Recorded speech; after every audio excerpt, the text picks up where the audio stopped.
The episode starts with Raoul explaining the heist to steal the Mona Lisa to Ivan, his son. The Evil Parents Club gains another member.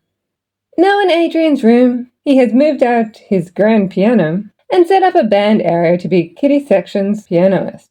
At least he's putting those piano lessons to good use. It looks like Adrien's renovated his room. The mezzanine level where the video games were stored has now been converted to the bed section. He still has boxes to unpack, and Marinette discovers that they contain his childhood memories. She heads straight to his number 1 baby box. She pulls out a onesie that looks like his jacket and t-shirt. Marinette now has plans to knit him one in his current size. Box number 6 contains a frog toy. Good to know frog toys are still popular 8 years later. This one has Fun Gabe, leaving a personalized knock-knock joke message. Adrien goes to help Rose with technical setup problems, and Marinette starts to look at Adrien's 6-year-old photo album. And that's when the letter falls out.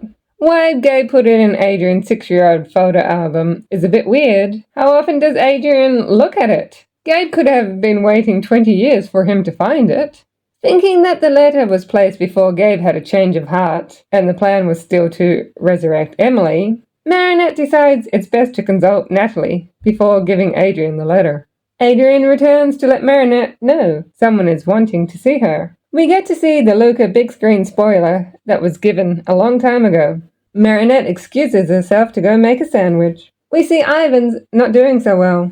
Natalie's on a call about attending a meeting. She only has one chance to attend. They won't invite her again if she doesn't make it. Marinette really should knock before entering someone's bedroom. But they go hide in Gabe's office to read the letter. Kitty Section is finally set up for rehearsals. Luca thinks it would be easier if the guitarist was in Paris, not Brazil. So is he coming back at all this season? Since when is Milan part of the band? Tambourine is still an important role. Natalie wastes no time and reads the letter. Basically, Gabe wants Adrien to continue his mission to get the Ladybug and Cat Miraculous and make a wish to bring them back. He calls Cat Noir pathetic.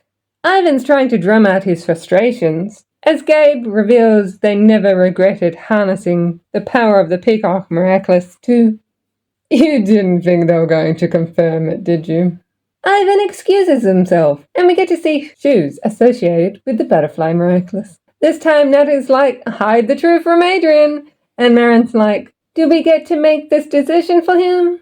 Adrien interrupts, because it's time to go set up the band equipment at the school.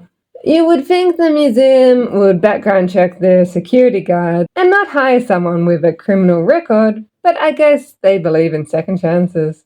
Ivan, being a good son, shows up to play his part. I'm not sure how that bag fits through the tile gap. The time for the heist comes and goes. Raoul finds the note from Ivan. He doesn't want a supervillain for a father. Chrysalis takes the opportunity to akumatize El Toro. They misjudge the approach and need to try a different tactic.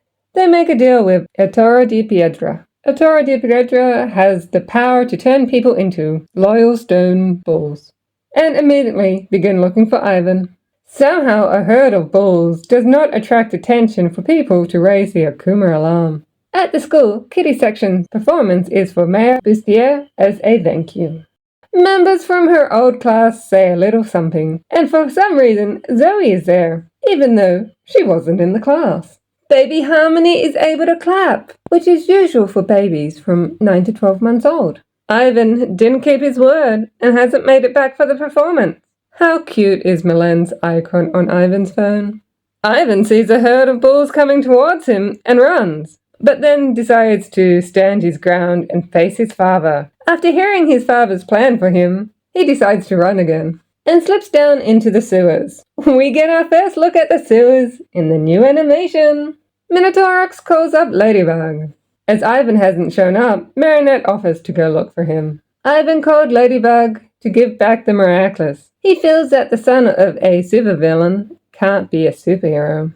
Ladybug talks some sense into him, and we get Ivan's transformation into Minotaurox.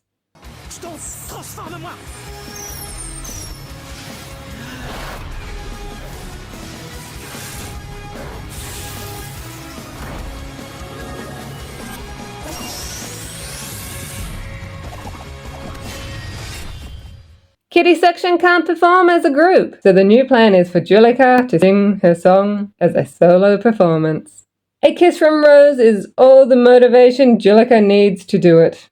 Mayor Bustier is prepared and is protecting baby Harmony's ears. Juleka finds the courage to sing as Adrien gets his call from Ladybug. The Akuma fight takes place. Why does Cat Noir have to be the one who gets knocked down? Minotaurox protects Ladybug and Cat Noir from becoming stone balls. Cat Noir calls his cataclysm, but we don't get to see him use it. Ladybug gets a cowboy hat as her lucky charm. Cat Noir plays a decoy as Ladybug helps Minotaurox knock El Toro from his ride. Minotaurox then disarms and destroys El Toro's whip, releasing the Ultra Akuma. Ladybug de-evilizes while still wearing her cowboy hat. Minotaurox thinks Royal should take the letter and apply its advice. The police show up to take Royal back to jail. But as everything was a result of akumatization, no damage has actually been done. The next day they are back in Adrien's room. Ivan lets him know that facing the truth is going to help him grow. It's almost like somebody else needs to face the truth. Back upstairs! At the new bed part, does he realize what a hassle this will be to get to the bathroom at night? Marinette is thinking about giving the letter to Adrien, but Adrien has regrets not standing up to his father and is glad he could remember the good old days. Not wanting to break the news now, she hides the letter and hugs him. End card shows. The next scene could be a flashback as Natalie has her old hair and is wearing a high-neck top. Perhaps that's why they got the wrong portrait on the family tree image. Natalie is at the council meeting where we learn that 10 other people knew Gabriel was monarch. It looks like the council consists of an evil eye, bricks, a pen, a wheel, something royal, a diamond, which was Gabriel, wheat, who we learn will be Natalie's dad, a gear, which is Tomo, a theatre mask, sword, flame, and a chemistry symbol. Seems that these people want to use the miraculous wish to make a perfect world. The machine, Tomo, is to come up with a plan to complete Monarch's original plan, in which Natalie will help execute. Everyone who can vote votes for this plan. Natalie joins the Evil Parents Club. Episode ends. I could have done this on my own. But we're the cat and bug team, remember? Bug and cat team, you mean?